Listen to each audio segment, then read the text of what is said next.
Okay, nung isang araw lang mga riders, na-review natin yung Honda Winner X na standard version.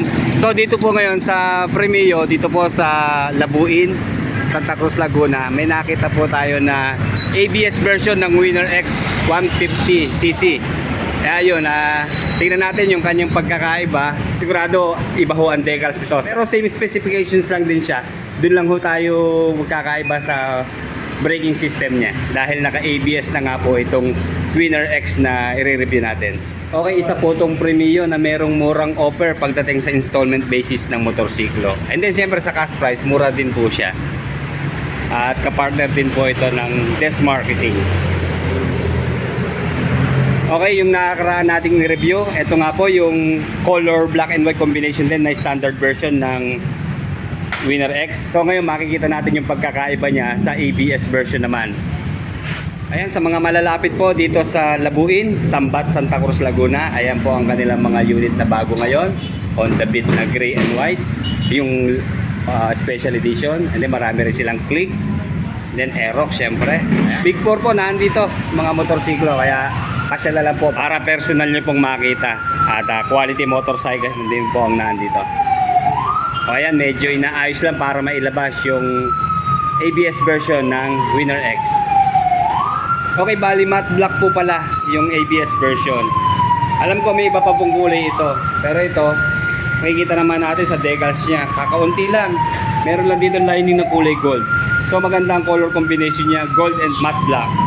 And then maganda rito, ayan, naka-emblem na or naka-emboss yung kanyang model name dito sa side profile niya, ayan, Winner X. Okay, pagtatabihin na natin yung dalawa para makilatis nyo ng maayos. Obviously, mas maangas po talaga ang itsura nitong premium variant dahil mas mataas nga po ang presyo niya, and then very elegant ang kulay niya. Wala siyang masyadong decals, hindi kagaya po nitong standard version. Pero pagdating po sa safety features, lamang po talaga itong si premium version dahil meron po siyang ABS. Pagdating naman po sa kanyang headlight, pareho po silang split type na pure LED hanggang DRL. Telescopic fork na front suspension, single disc, single piston caliper, at meron pong ABS dito sa kanyang front brake. And then dito po sa kanyang side profile, ito lang pong logo ng Honda ang ating makikita, and then pure matte black na siya. And then dito po sa taas, yung kanya naman pong specifications na liquid cooled and dual overhead cam. And then may sukat po na 90 by 80 by 17 dito sa front tire ng premium version. And then ang kanya naman pong brand ay Chengshin tire. Magkaiba po dun sa standard version dahil naka-IRC tire naman po sa standard. Of course, tubeless na po siya, and then naka-alloy na po ang kanyang mga mag wheels. And then wala na po talagang ginamit na bulb ang Winner X 150. Lahat po siya LED na hanggang dito po sa taillight, stoplight at mga turning signals. Mas mahaba na po ang buhay ng LED at tipid sa battery. And then pagdating sa pangkingan, maaasahan po natin yung kanyang rear tire. May sukat po ito na 120 by 70 by 17. And then check naman po natin yung braking system niya dito sa rear. Naka-single disc na rin po siya na merong single piston caliper. Okay, reminders lang po, sa front lang po naka-ABS ang Winner X 150. And then gumamit naman po ng single cylindrical suspension dito po sa kanyang rear shock. Ayan, yung kulay red na coil spring. Usually sa iba pong mga motorsiklo, kapag magkakaiba po ng variant, nagkakaiba rin po sila sa muffler. Pero dito po sa Winner X 150, the same lang po sila ng muffler. Pero at least futuristic na po yung kanyang looks. Okay, meron pong 1.3 liter na engine oil capacity ang Winner X 150.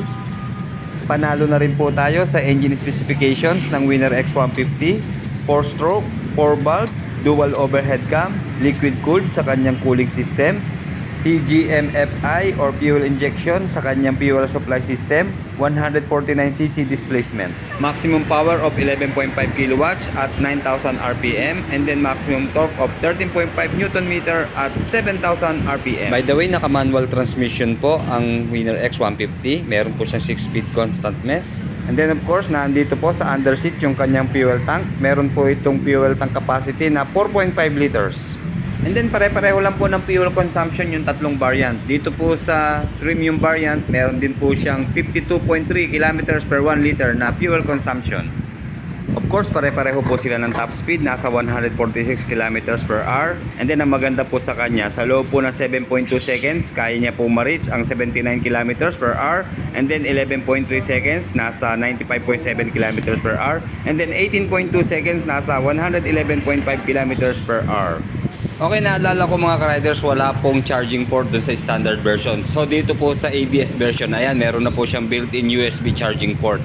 Yun lang po, wala siyang packet, kaya pag magkakarga po tayo ng cellphone, maglagay po tayo ng cellphone holder. And then isa po sa kanyang special features, naka-smart key system na po siya. So wala na po tayong susi na gagamitin. Remote control na po.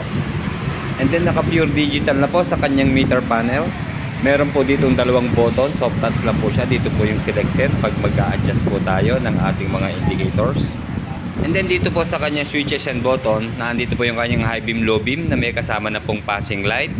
And then yung kanya naman pong horn, and then turning signals. And then dito po nagsosolo yung kanyang electric starter push button. Wala po siyang kickstart bali push button lang po ang kanyang starting system. Okay, same din po ng kanyang ground clearance, nasa 151 mm. And then sa seat height naman po, 795 mm. And then meron po siyang curb weight na 122 kilos. Okay, isinide stand po natin si Winner X para masakyan po natin. Tayo po ay 5'8". Mukhang mataas po ang kanyang seat height Pero eto, aba, sakto lang po sa atin Hindi ho tayo nakatiyad Although nakachinelas po tayo. Sensya na mga riders bigla ang lakad lang po ito. Anyway, komportable po tayo dito sa Winner X. Ayan, iindayog tayo ng konti. Maganda po ang kanyang rear suspension dahil naka-monoshock po siya. Ayan, sumasama po siya sa ating indayog. Kaya for sure, hindi tayo may stress kapag tayo po ay nalulubak. Okay, malambot po yung kanyang clutch. Napagkamalang kong preno dahil sa lambot niya. Okay, testingin natin yung kanyang front brake. Ayan, na naka-disc. Ayan, makapit po yung kanyang preno. Very responsive siya. Dito po sa front disc Okay, dito naman po sa rear. Of course, ano rin siya, disc din. Ayan, almost the same po siya ng kapit.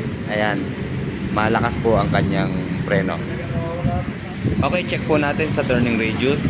Okay, dapat wag tayong kabukaka para hindi lumapat sa ating hita yung kanyang bar end.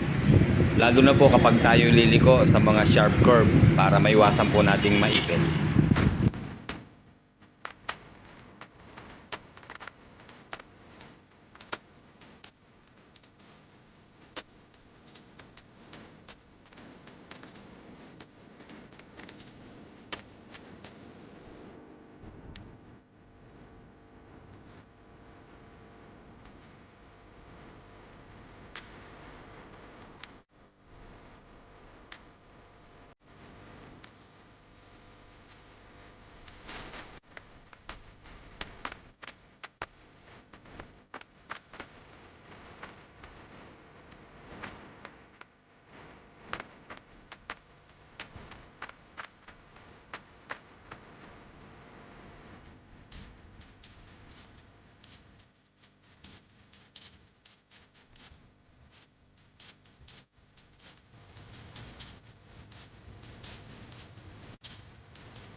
Okay, sa kanya naman pong cash price.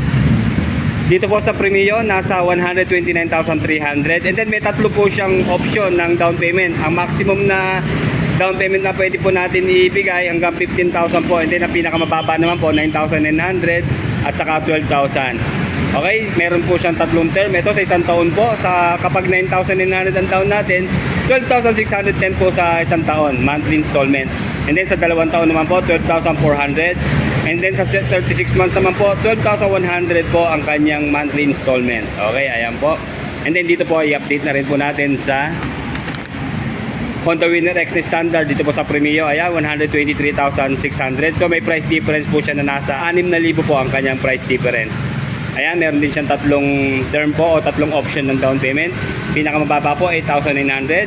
And then sa pangalawa po, 10,000. And then yung pinakamataas po ay 15,000 din po. Then ayan po ang kanyang monthly installment sa isang taon, 12,115 pesos. And then may rebate pa po sila na 200 pesos. Ayan, pag-update po tayo magbayad. And then sa dalawang taon po, 7,150. At sa tatlong taon naman po ay 5,495. Yun po ay pag na 8,900 lang po ang inyong dinown. Pero pag nasa 15K po, ayan po yung kanyang price breakdown. Okay, dito lang po yan sa Premio Santa Cruz, Laguna. Ayan po ang kanilang eksaktong address. Tichonara, Barangay Labuhay, Santa Cruz, Laguna. And then contact number po nila pag hindi po kayo makapunta at mayroon kayong mga karagdagang mga katanungan. Ayan po, message nyo lang po sila or text. Tawagan 0917-860-7737. And then meron din po silang Facebook page na Premio Santa Cruz Multi. Ayan, hanggang dito na lamang po. Like, comment, and subscribe sa ating channel.